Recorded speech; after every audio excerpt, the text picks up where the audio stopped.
Après le démarrage des travaux le 28 juin 2021, le chantier du centre hospitalier régional de Boundiali prend forme. Une visite alors du Premier ministre Patrick Achi sur le chantier pour s'imprégner de l'état d'avancement des travaux. C'est que le chantier avance. Bien sûr, par rapport au calendrier initial, on a un léger glissement. Je pense qu'il faut compter que d'ici le milieu de l'année prochaine, normalement, le chantier devrait être totalement achevé, raisonnablement. C'est l'occasion de rappeler que ce centre hospitalier régional fait partie donc, des énormes investissements que son Excellence, M. le Président de la République, a fait pour améliorer le plateau technique de nos centres de santé et d'améliorer surtout l'accès aux soins des populations. D'une capacité de 150 lits, le CHR comprendra une dizaine de bâtiments, 3 bâtiments d'urgence, 3 blocs opératoires, la médecine générale et pédiatrie, entre autres. Patrick Achi, après la visite, s'est voulu rassurant. Le taux d'exécution est actuellement de 45%. On demande aux populations d'être encore un peu patientes. C'est un plateau technique qu'on a aujourd'hui dans les plus grands chefs-lieux de région. Et je pense que c'est prévu pour l'ensemble du pays. Et donc, c'est l'occasion de remercier Madame le maire qui suit le chantier de près également. Et de remercier son Excellence, M. le Président de la République pour cet investissement extrêmement important puisqu'on a parlé de 1000 milliards qui ont été investis dans le secteur de la santé.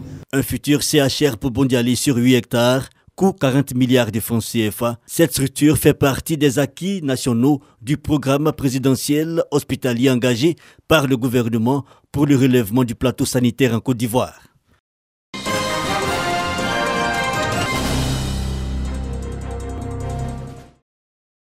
Place Siboua de Touba. Ces jeunes, au nombre de 854, issus de la région du Bafing, sont bénéficiaires d'un programme dans le cadre de l'emploi jeune.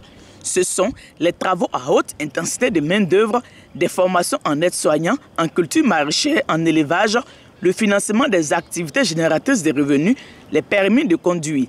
Un montant de 364 825 000 francs CFA sera mis à leur disposition pour leur insertion professionnelle. Ce programme spécial a été impulsé par le ministre du Budget et du Portefeuille de l'État, cadre du Bafing. Les bénéficiaires sont reconnaissants. Et reconnaissants, nous le sommes envers le président Alassane Ouattara, qui a mis au cœur de sa politique l'insertion et la saine occupation des jeunes visant à relever la dignité de ceux-ci. Le ministre de la Promotion de la Jeunesse a saisi l'occasion pour rappeler l'ensemble des autres investissements de son département dans cette région depuis 2020. Lorsque je fais le point de l'ensemble de ces interventions dans le Bafing pour 2020 et 2021, ça n'a rien à voir avec les 854 jeunes pour 300 millions que nous sommes en train de mettre en œuvre.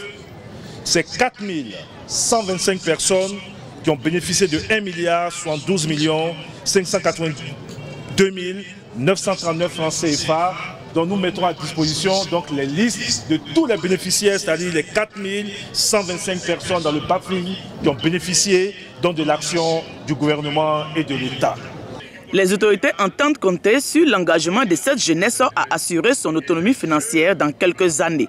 La jeunesse du Bafing, une jeunesse qui en veut et donc qui a besoin d'un petit coup de pouce, et c'est ce que le gouvernement apporte. J'espère qu'on aura ici comme ailleurs le prochain Aliko Dangote dont on sera tous fiers. En marge de cette cérémonie, la phase pilote du programme routier en régie a été lancée ce jour. Il s'agit de l'installation du parc territorial de matériel de travaux publics de Touba. Ce matériel, composé de 17 engins et véhicules, assurera l'entretien du réseau routier de la région du Bafing et des départements voisins de Man, Biankouman, Séguéla et Odiéné.